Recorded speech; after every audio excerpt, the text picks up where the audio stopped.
Dr. Wayne Dyer, The Power of Intention. Chapter 13. It is my intention to optimize my capacity to heal and be healed. No one can ask another to be healed, but he can let himself be healed, and thus offer the other what he has received. Who can bestow upon another what he does not have? And who can share what he denies himself? From a book, A Course in Miracles. Every single person on the planet has within them the potential to be a healer. In order to make conscious contact with your inherent healing powers, you must first make the decision to be healed yourself. As A Course in Miracles reminds us, those who are healed become the instruments of healing, and the only way to heal is to be healed.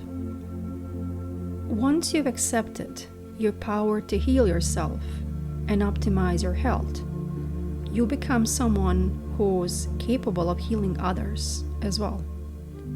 One of many fascinating observations that David Hopkins made in his book Power vs. Force is the relationship between a person's calibrated level of energy and their capacity to heal.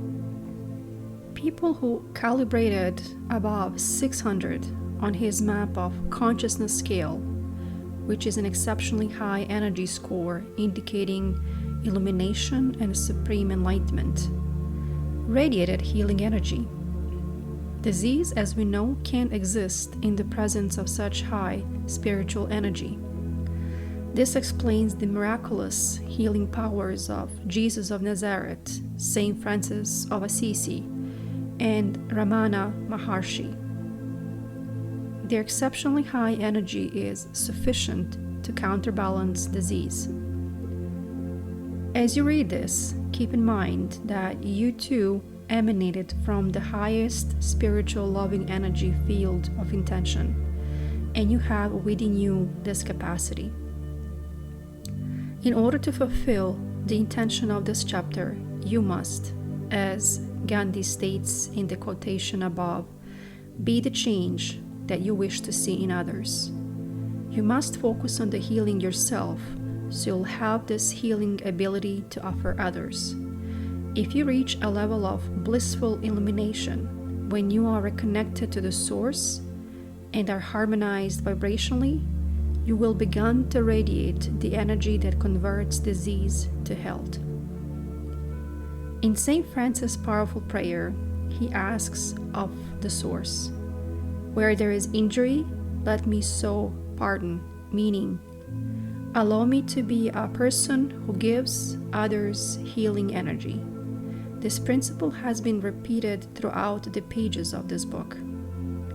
Bring higher spiritual energy to the presence of a lower diseased energy, and it not only nullifies the lower energy but converts it to the healthy spiritual energy. In the field of energy medicine, where these principles are being applied, tumors are bombarded with exceptionally high laser energy that dissolves and converts them to a healthy tissue. Energy medicine is a discipline of the future and relies on the ancient spiritual practice of being the change or healing others by first healing ourselves. Becoming the healing. Reconnect to the disease-free loving perfection from which you came is a succinct statement of what the self-healing process requires. The universal mind of intention knows precisely what you need in order to optimize your health. What you must do is notice your thoughts and behaviors, which are creating resistance and interfering with healing, which is the flow of intentional energy. Recognizing your resistance is something that is entirely up to you. You must dedicate yourself to this awareness so that you can make a shift to pure healing intention. While I was on the treadmill at the gym yesterday, I talked to a gentleman for 5 minutes, and in that brief span of time, he regaled me with a laundry list of ailments, surgeries, heart procedures, diseases, and projected joint replacements, all in 5 minutes. This was his calling card. Those thoughts and recapitulations of bodily applications are resistance to the healing energy that's available. As I talked to the complaining man on the treadmill, I attempted to get him to shift, even momentarily, away from his resistance to receiving healing energy. But he was absolutely determined to wallow in his disabilities, wearing them as a badge of honor, arguing vehemently for his limitations. I attempted to surround him with light and send him a silent blessing, congratulating him for doing a treadmill exercise as I moved on to my own workout. But I was struck by how much of this man's inner focus was on his disorder, disharmony, and disease as he related to his own body. Reading about the role of thoughts in reports of spontaneous recovery from irreversible and incurable disease is fascinating. Dr. Hopkins, writing in Power versus Force, offers us this wisdom. In every studied case of recovery from hopeless and untreatable disease, there has been a major shift in consciousness so that the attractor patterns that resulted in the pathologic process no longer dominated. Every case, imagine that. And look at that term, attractor patterns. We attract into our lives through our level of consciousness, and we can change what we attract. This is a very powerful idea and the basis of assessing the power of intention not only in healing, but in every area where we have desires, aspirations, and individual intentions. Hopkins goes on to say that in spontaneous recovery, there is frequently a marked increase in the capacity to love and the awareness of the importance of love as a healing factor. Your intention in this chapter is facilitated by looking at the larger objective of returning to your source and vibrating more in harmony with the energy of the power of intention. That source is never focused on what's wrong, what's missing, on what's sickly. True healing takes you back to the source. Anything short of this connection is a temporary fix. When you clean up the connecting link to your source, attractor patterns of energy are drawn to you. If you don't believe that this is possible, then you are created resistance to your intention to heal and be healed. If you believe that it's possible but not for you, then you have more resistance. If you believe you're being punished by the absence of health, that's also resistance. These inner thoughts about your ability to be healed play a dominant role in your physical experience. Becoming a healer by healing oneself involves another one of those imaginary somersaults into inconvincible, wherein you land upright and balance in your thoughts, face to face with your source. You realize, perhaps for the first time, that you and your source are one when you let go of the ego mind, which has convinced you that you are separate from the power of intention. Healing others by healing yourself.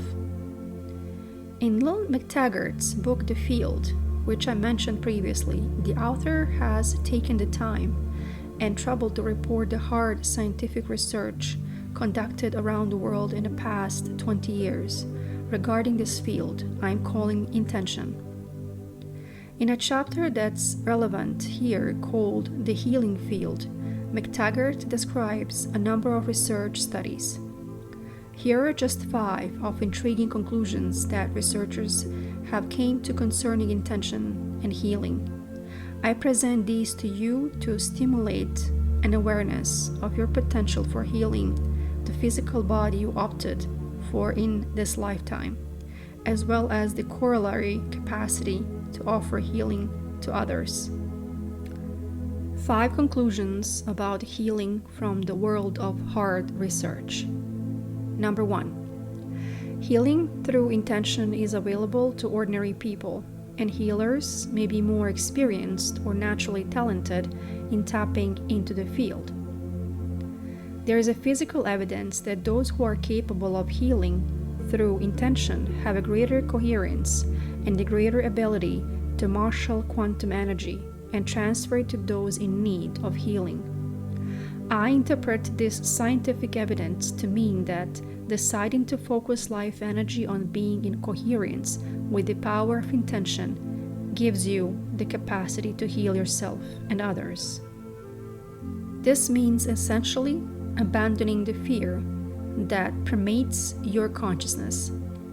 And it also means recognizing the fear-based energy promoted by much of the healthcare industry. The field of intention has no fear in it. Any disease process is evidence that something is amiss. Any fear associated with the disease process is further evidence that something is amiss in the working of the mind. Health and peace are the natural state when that which prevents them is removed. Research shows that healing through intention, which is actually healing through connecting to the field of intention, is possible for everyone. Number 2. Most authentic healers claim to have put out their intention and then stepped back and then surrender to some other kind of healing force as they were opening a door and allowing something greater in. The most effective healers ask for assistance from the universal source, knowing that their job is to be uplifting and allow the source of healing to flow. Healers know that the body is the hero, and the life force itself is what does the healing. By removing ego and allowing that force to flow freely, healing is facilitated. Medically trained professionals often do the opposite of allowing and uplifting. They frequently convey the message that the medicine does the healing and communicate disbelief in anything other than their prescribed procedures. Patients often feel anything but uplifted and hopeful, and diagnosis and prognosis are usually fear-based and excessively pessimistic to avoid legal proceedings. Tell them the worst and hope for the best is often the medical operating philosophy. The ability to heal yourself seems to be available to those who have an intuitive knowing about the power of the spirit. The healing inner speech has to do with relaxing, removing thoughts of resistance, and allowing the spirit of light and love to flow. A powerful healer from the island of Fiji once told me about the efficacy of the native healers. He said, "When a knowing confronts a belief in a disease process, the knowing will always triumph. A knowing is faith in the power of intention. A knowing also involves an awareness of always being connected to the source. And finally, a knowing means getting one's ego out of the way and surrendering to the omnipotent, omnipresent, and omniscient source, the power of intention, which is the source of all, including all healing." Number 3. It didn't seem to matter what method was used, so long as the healer held the intention for a patient to heal. Healers relied upon profoundly different techniques, including a Christian image, a Kabbalist energy pattern, a Native American spirit, a totem, a statue of a saint, and incantations or chants to a healing spirit. As long as the healer held firm to an attention and had a knowing beyond any and all doubts that he could touch the patient with the spirit of intention, The healing was effective as measured by scientific validation. It's crucial for you to hold an absolute intention of yourself to heal, regardless of what goes on around you or what others might offer you in the way of discouragement or getting real. Your intention is strong because it's not ego's intention, but a matchup with the universal source. It's a God realization at work in your approach to healing and being healed. As an infinite being, you know that your own death and the death of everyone else is programmed in the energy field from which you emanated. Just as all of your physical characteristics were determined by the future pull, so too is your death. So let's go of fear of your death and decide to hold the same intention that intended you here from the world of formlessness. You came from a natural state of well-being, and you intend to be here in your mind regardless of what transpires in and around your body. Hold that intention for yourself until you leave this body, and hold that same invisible intention for others. This is the one quality that all healers shared. I encourage you to emphasize it too, right here, right now, and don't let anyone or anyone prognosis deter you from it. Research suggests that intention on its own heals, but that healing is a collective memory of a healing spirit, which can be gathered as a medicinal force. Healing itself may in fact be a force that's available to all of humankind. It's the universal mind of intention. Further, research suggests that individuals and groups of individuals can gather this collective memory and apply it to themselves and to those who suffer with epidemic diseases as well. Since we are all connected to intention, we all share the same life force, and we all emanated from the same universal mind of God, it's not so far-fetched to assume that by tapping into this energy field, we can gather healing energy and spread it to all who enter our enlightened spheres. This would explain the enormous collective healing power of saints and make the case for each of us holding the intention to eradicate such things as AIDS, smallpox, worldwide influenzas, and even the cancer epidemic we live with today. When illness is viewed in isolation, it's disconnected from the collective health of the universal field. Several studies report that the AIDS virus seems to feed on fear, the kind of fear that's experienced when a person is shunned or isolated from the community. Studies on heart patients reveal that those who felt isolated from their family, their community, and specifically their spiritually, were more susceptible to disease. Studies on longevity show that those who live longer have a strong spiritual belief and a sense of belonging to a community. The capacity to heal collectively is one of the powerful benefits that's available when you raise your energy level and connect to the phases of intention. Number 5. The most important treatment any healer can offer is hope for the health and well-being of those who suffer disease or trauma. Healers do a self-analysis of what's present in their consciousness before they focus on someone in need of healing. The key word here is hope. The presence of hope conveyed boils down to faith. I would also call it knowing, a knowing that connection to one's source is a connection to the source of all healing.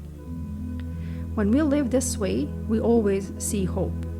We know that miracles are always a possibility. Staying in that mindset, fear and doubt are banished from the landscape. If you give up hope, you change the energy level of your life to vibrate at fear and doubt levels.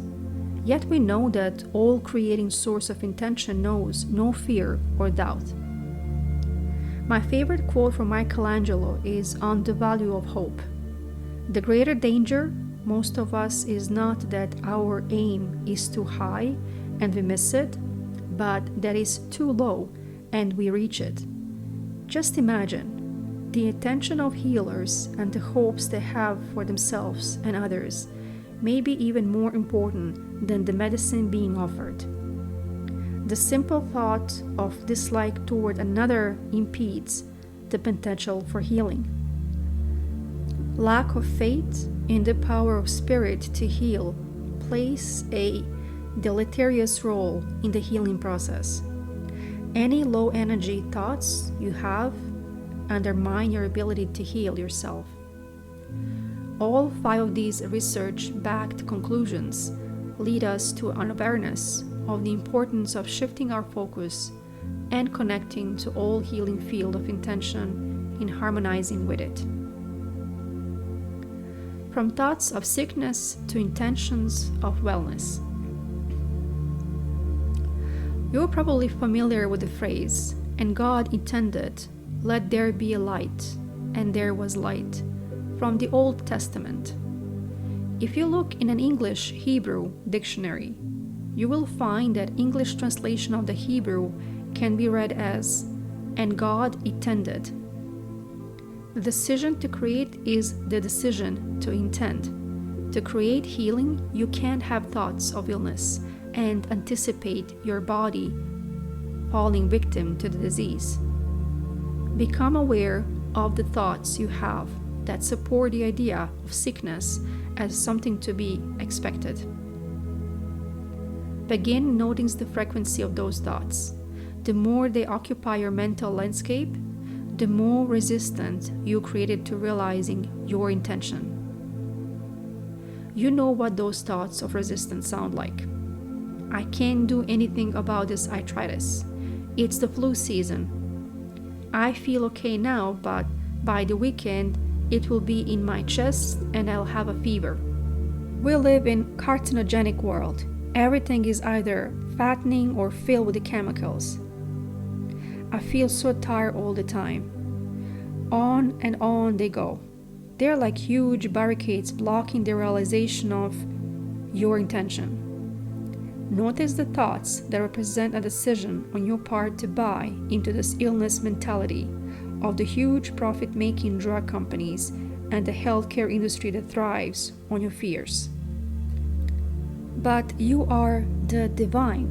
Remember, you are a piece of the universal mind of intention, and you don't have to think in these ways. You can opt to think that you have the ability to raise your energy level, even if all of the advertising around you points to a different conclusion. You can go within and hold an intention that says, "I want to feel good. I intend to feel good.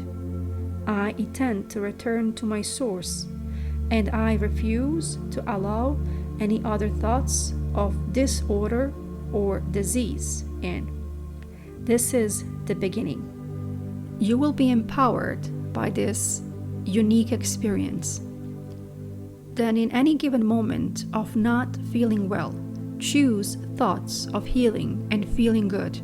In that instant, feeling good takes over, if only for a few seconds. When you refuse to live in low energy and you work moment by moment to introduce thoughts that support your intention, you effectively decided that wellness is your choice, and that being a healer is a part of that decision. At this time, wheels of creation are set in motion, and what you have imagined and created in your mind begins to take form in your everyday life. Give it a shot the next time you're low energy thinking of any kind.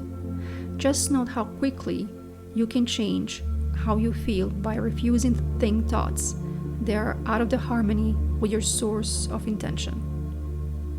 It works for me, and I encourage you to do so as well.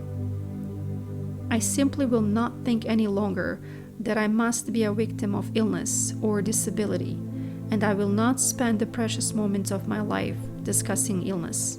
I am a healer. I heal myself by co-creating health with God, and I give this gift to others as well. This is my intention. Illness is not a punishment. Illness becomes a component of the human condition when we are separated ourselves from the perfect health form which we are intended. Rather than attempting to intellectualize reasons why people get sick and come up with a rationale for understanding illness, I encourage you to think of yourself as having the potential to become a master healer. Try visualizing all of human illness from the perspective of something that the human race has collectively brought upon itself by identifying with the ego rather than staying with the divinity from which we emanated. Out of this collective ego identification, we brought about all that goes with the ego problems: fear, hate, despair, anxiety, depression, all of it. The ego feeds on these emotions because it's insistent on its own identity as a separate entity apart from this God force that intended us here. In one way or another, virtually every single member of the human race bought into this idea of separation and ego identification. Consequently, illness, disease, sickness, and the need for healing simply come with the territory of human being. However, you needn't feel stuck here. The power of intention is about returning to the source of perfection. It's about knowing that the power to heal is all wrapped up in making that divine connection, and that the source of a life does not punish, offering karmic paybacks through suffering and hardship. You don't have a need for healing because you were bad or ignorant or as retribution for the past life offenses. You have taken out whatever you are experiencing for whatever lessons you need to learn on this journey, which is being orchestrated by the all-providing intelligence that we are calling intention. In an eternal universe, you must view yourself and all others in infinite terms. Infinite terms mean that you have an infinite number of opportunities to show up in a material body to co-create anything. As you view the sickness of the mind and body that permeates you, your own life as well as the rest of humanity, try viewing it as a part of infinite nature of our world. If starvation, pestilence, or disease are part of the perfection of the universe, then so is your intention to end these things as a part of the same perfection. Now decide to stay with that intention, first in your own life, then in the life of others. Your intention will match up with the intention of the universe, which knows nothing of egos and separation, and all thoughts of illness as punishment and karmic payback will cease to exist. Making your intention your reality. Below is my 10-step plan for implementing the intention of this chapter to optimize your capacity to heal and be healed. Step 1. You can't heal anyone until you allow yourself to be healed. Work in a collaborative effort with your source to create a sense of your own healing. Put all of your focused energy on knowing that you can be healed of physical or emotional disruptions to your perfect health. Connect to a loving, kind, receptive to healing energy, which is the field that intended you here. Be willing to accept the fact that you are part of the healing energy of all of life. The same force that heals a cut on your hand and grows the new skin to repair it permanently is both in your hand and in the universe as well. You are it. It is you. There is no separation. Be conscious of staying in contact with this healing energy because it's impossible to separate from its accepted in your ego diminished thoughts. Step 2. The healing energy that you are connected to at all times is what you have to give away to others. Offer this energy freely and keep your ego entirely out of the healing process. Remember how St. Francis responded when asked why he didn't heal himself of his disease, which would cause his death at the age of 45. I want everyone to know that it's God who does this healing. St. Francis was healed of ego domination, and he deliberately held on these infirmities to teach others that it was God's energy working through him that provided the energy for all of his miraculous healings. Step 3. By raising your energy to a vibrational match with the field of intention, you are strengthening your immune system and increasing the production of well-being enzymes in the brain. A change in personality from being spiteful, pessimistic, angry, sullen, and disagreeable to one of passion, optimism, kindness, joy, and understanding is often the key when witnessing a miraculous act of spontaneous recovery from fatalistic prognostications. Step 4. Practice surrender. Let go and let God is a great theme in the recovery movement. It's also a wonderful reminder in the world of healing. By surrendering, you are able to have reverence for and commune with the source of all healing. Remember that the field of intention does not know anything about healing per se, because it's spiritual perfection already, and it creates from that perspective. It's ego consciousness that creates this disorder, disharmony, and disease of our world.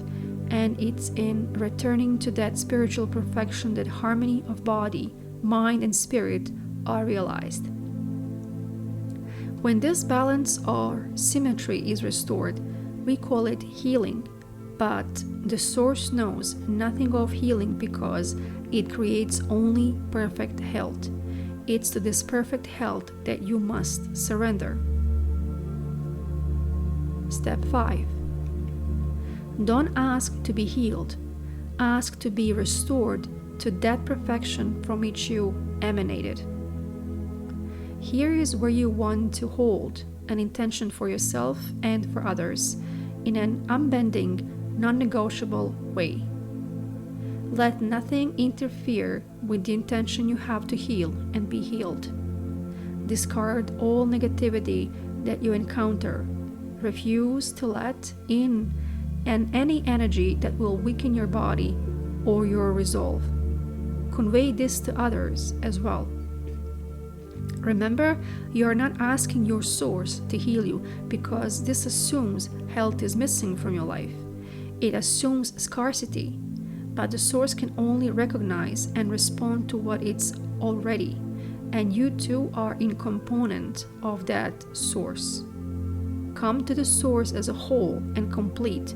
Banish all thoughts of illness and know that by connecting back to the source, filling yourself with it, and offering it to the others, you become healing itself. Step 6. Know that you are adored. Look for reasons to praise and feel good. In the moment in which you are experiencing thoughts that make you feel sick or bad, do your best to change them to thoughts that support your feeling good, and if that seems impossible, then do your very best to say nothing at all. refuse to talk about disease, and work to activate thoughts that predict recovery, feeling good, and perfect health. Picture yourself as a healthy and free of disability. Be on the lookout for the opportunity to literally say to yourself, I feel good. I tend to attract more of this good feeling, and I intend to give it away to any and all in need of it. Step 7. Seek out and cherish the silence. Many people who are suffered with a long-term illness have been able to return to their source through the channel of nature and contemplative silence. Spend time in quiet meditation, visualizing yourself coupled with a perfectly healthy field of intention. Commune with this source of all that is good and that is well, and practice accessing this high spiritual energy, bathing your entire being in this light. Meditation is always healing for me. When I'm fatigued, a few moments in silence, accessing higher, loving, kind vibrations energizes me. When I feel out of sorts, a few moments in quietude, making conscious contact with the God, provides me with all that I need to not only feel good, but to help others to do the same. I always remember Herman Melville's timely words. Silence is the only voice of our God. Here is an excerpt from a letter written to me by Darby Herbert, who now lives in Jackson Hole, Wyoming. For more than 2 decades, she struggled with feeling used as well as watched her own physical condition deteriorate. She opted for nature, silence, and meditation. I repeat her words below. For a year, I lived out of the boxes in an empty house. Then, to remove myself from this negative energy field and the scorn of people who were sitting in judgment, I moved 2,000 miles away to Jackson Hole. The magnificent grandeur and peace of this sacred enchanted place began to work its magic immediately. I have lived in silence for almost 2 years. Meditation and appreciation have become my way of life. Leaving low energy and moving into high energy with your help has worked miracles. I have moved from hemorrhaging eyes, internal lesions, a septic meningitis, and severe muscle pain to a health that includes all-day mountain hiking and cross-country skiing. I am slowly getting off the dangerous drugs used to control the disease, and I know I can do it. You have shown me the way to being well, and I will forever be grateful. God bless you 1,000-fold, Wayne, for following your bliss and helping others to find theirs. I hope there will come a time when I can express my gratitude in person. Until then, I will see you in the gap. Step 8. To be held, you must totally identify with the wholeness that you are. You can't stop seeing yourself as a physical body and immerse yourself in the idea of absolute well-being. This can become your new identification card.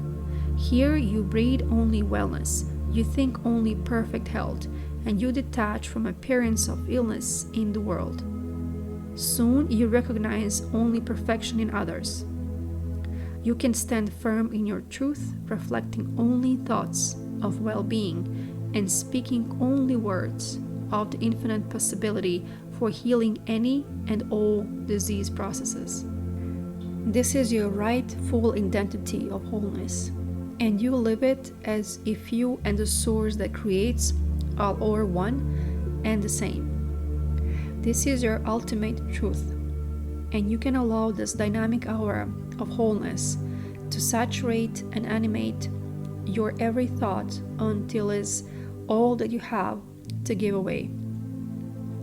This is how you heal, from that inner knowing and the trust of your wholeness. Step 9. Allow health to stream into your life. Become conscious of resistance, which interferes with the natural flow of healthy energy to you. This resistance is the form of your thoughts. Any thought that's out of the sync with the 7 phases of intention is a resistant thought. Any thought that says that it's impossible to heal is a resistant thought. Any thought of doubt or fear is a resistant thought.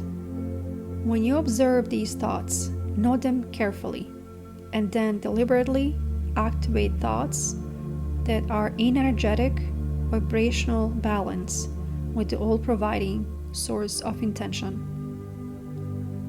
Step 10. Stay immersed in a state of gratitude.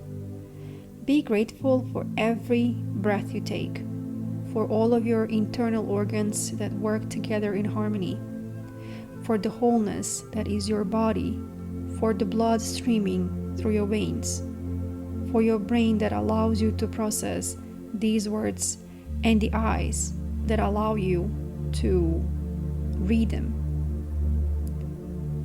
Look in the mirror at least once a day and give thanks for the heart that continuously beats and the invisible force on which those heartbeats depend. Stay in gratitude. This is the surest way to keep the connecting link to the perfect health clean and pure.